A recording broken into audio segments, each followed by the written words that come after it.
राष्ट्रीय न्यायिक सेवा प्राधिकरण न्यायालयातल्या कारवाई खातीर बरो वकील मेळून दिता. वेळार योग्य कायद्या खालची मदत आणि सल्लो दिता लोक अदालत द्वारा चढ काळच्या केसीक बेगीन सोपयता. आणि ते बी सामके मोफत. राष्ट्रीय न्यायिक सेवा प्राधिकरण बेस बरो न्याय बेस बरो समाज. अधिक माहिती खातीर लागच्या न्यायालयातल्या न्यायिक सेवा प्राधिकरण कार्यालया लागी संपर्क करा वा टोल फ्री नंबर 151000 चेर फोन करा. Hi everyone, I am Advocate Omkar Thakur and it's my pleasure to welcome you all to yet another session of the virtual Juridicare series organized by the Goa State Legal Services Authority. Today is 1st of May. As we all know, this day is celebrated as International Labour Day and it is also referred to as Workers' Day. This day is observed to honor the attainments of the working class. On this occasion, it is an honor to introduce today's speaker, Advocate Prasanna Saudekar. Well, Advocate Prasanna Saudekar is a labour law consultant and has been practicing for more than 20 years in the field of labour laws in the state of Goa. Advocate Prasanna Saudekar will be enlightening us on the topic New Labour and Industrial Laws, a comparative study with the old.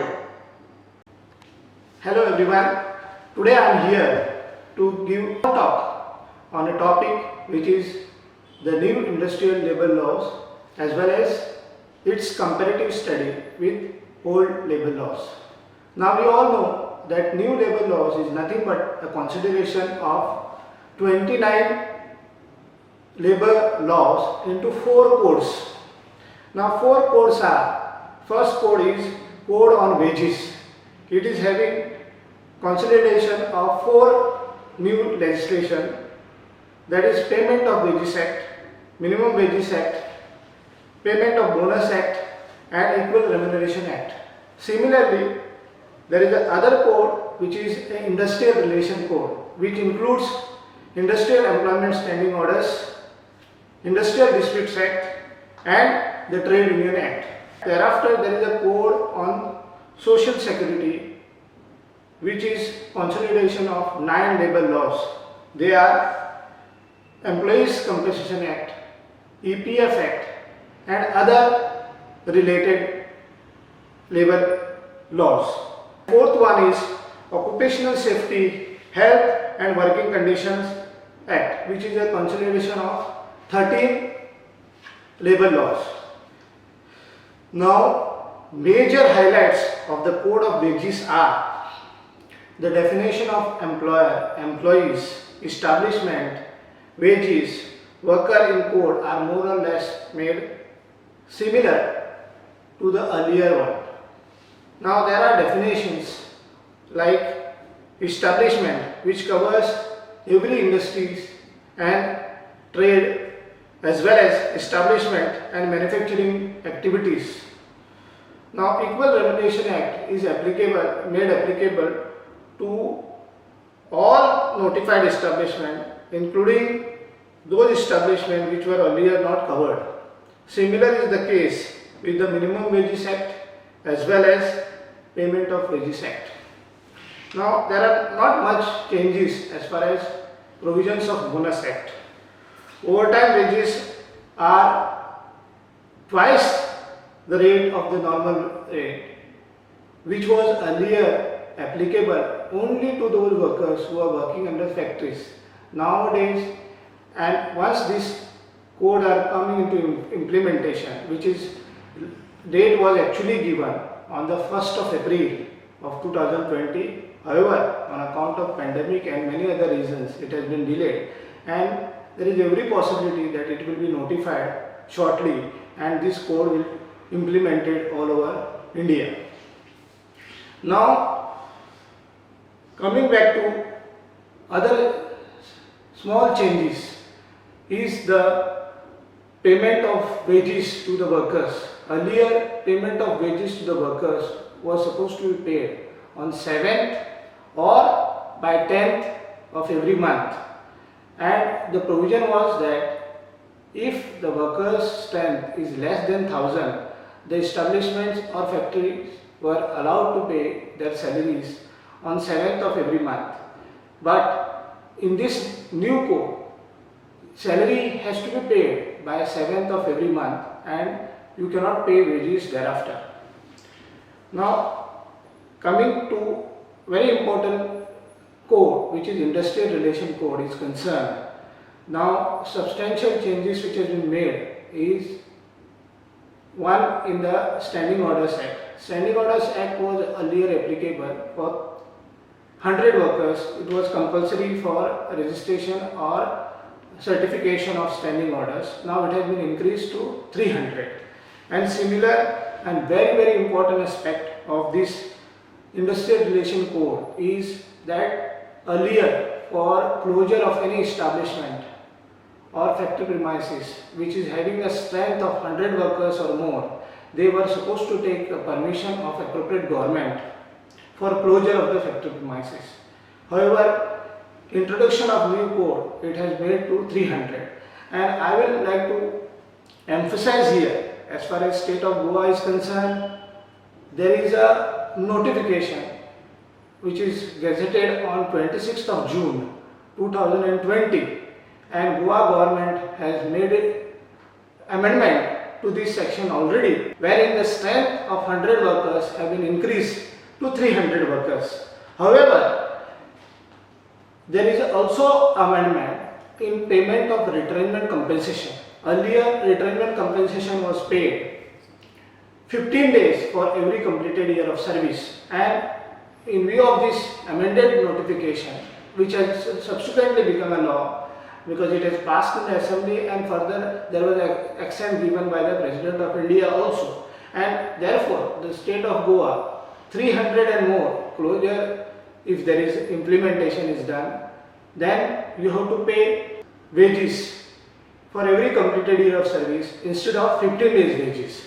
Now this is a very relevant aspect which everybody should take into consideration, that when more than 300 compulsory application has to be moved before the appropriate government for closure of the establishment. However, if less than 300, you need not have to take appropriate government permission, but follow the normal procedure for closure and proceed with it.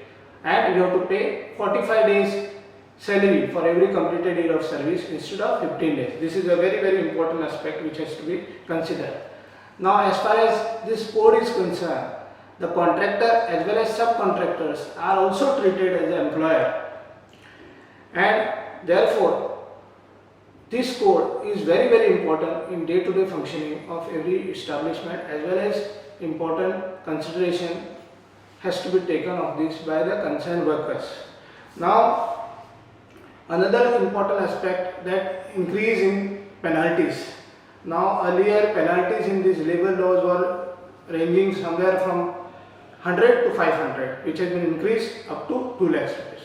Now, Code and Social Security is concerned, very important amendment or highlight of major change is that the workers working as a journalist or newspaper employment, then he is entitled for gratuity after completion of 3 years of his service, which was earlier 5 years. And as far as other regular employees are concerned, it is 5 years only. Most important amendment or changes which has been made as far as the ESI and EPF Act is concerned, we all know that there is a strict compliance is required under this Act, that is the ESI and EPF Act. If an employer fails to make a strict compliance under these provisions, then they are liable for interest and damages which has to be paid to the establishment or corporation concerned. Now, on account of this pandemic, the relaxation has been given to the employers that in case of similar type of pandemic situation or similar situation, they can waive or reduce the contribution amount up to 3 months.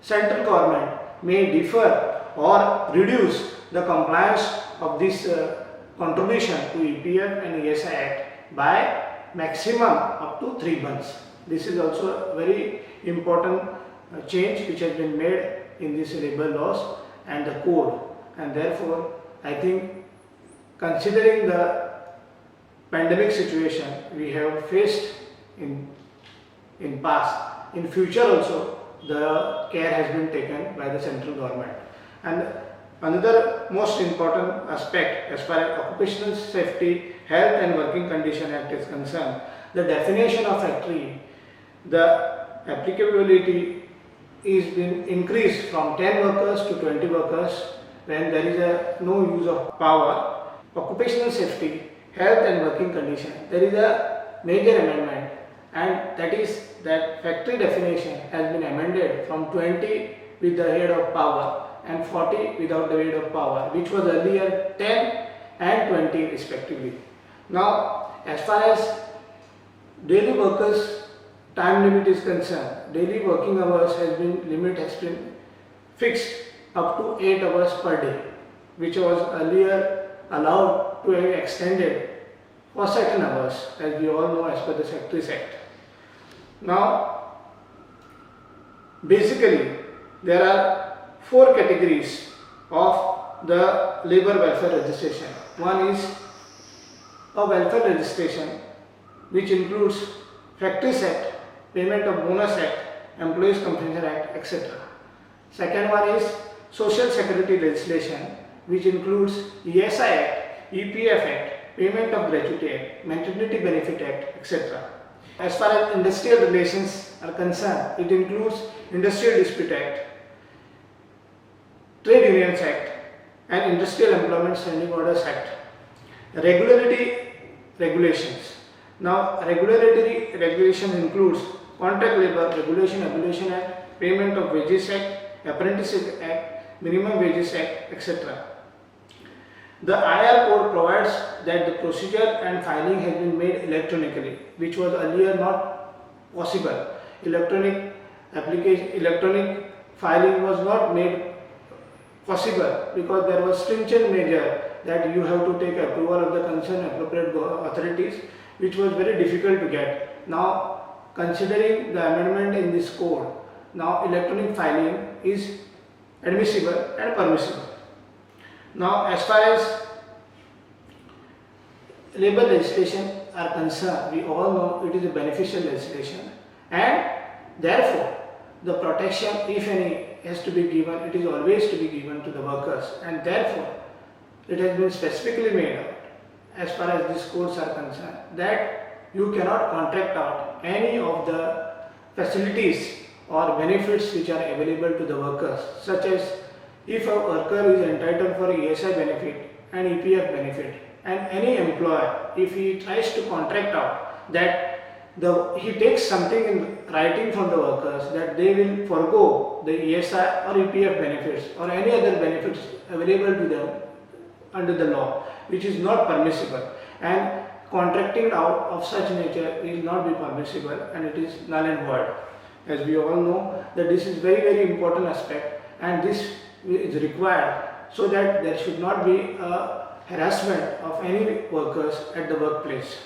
Now, coming to the conclusive part of this labor laws are concerned. Now, as we all know that compliance of these earlier laws were very difficult because there are more than 50 odd legislations are there, and their definitions and other provisions were little bit different, and therefore compliance by any employer was little difficult. Now it has been made little simpler by making and converting those all acts into codes. Uniformity in definitions will reduce much disputes between the labor and the workers, as well as laborers and the employers, and therefore in my considered opinion, I feel that there is a lot of improvement in the new labor codes as compared to earlier labor code, and those provisions have been made little simpler, and I feel that labor laws have been made little employer friendly, considering the view that ease of doing business. Let us hope that new labor laws or codes give benefits and it serves both employer and employees equally. Thank you. Thank you, Advocate Prasanna Savodikar, for the valuable insights you have presented in today's session. Before concluding today's session, a kind reminder to all, do like, share and subscribe this video. Thank you. एहसास न्याय का सबके लिए, आकाश न्याय का सबके लिए, उल्लास न्याय का सबके लिए, विश्वास न्याय का सबके लिए।